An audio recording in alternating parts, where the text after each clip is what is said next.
Hello सांग माने तो आज आम बाहर पड़ीछु जातरा बोली आई मीन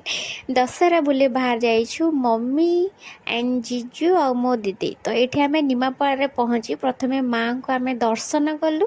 आज्ञा हाँ यहाँ निमापड़ार देवी आपड़ जब भावुंट कि मुझे आखपाख अंचल तो आपण मैंने ठीक भावुंट मुझे पाखापाखि अंचल पिलाटे तो वीडियो को जो मैंने भी देखुंट लाइक करेंगे कमेंट करेंगे शेयर करेंगे एंड चैनल को सब्सक्राइब करने को जमार भी भूलिबेनि। तो ये आम बुलिकिना ये टेस्टी टेस्टी खाଇବା सहित मस्त एंजॉय कलु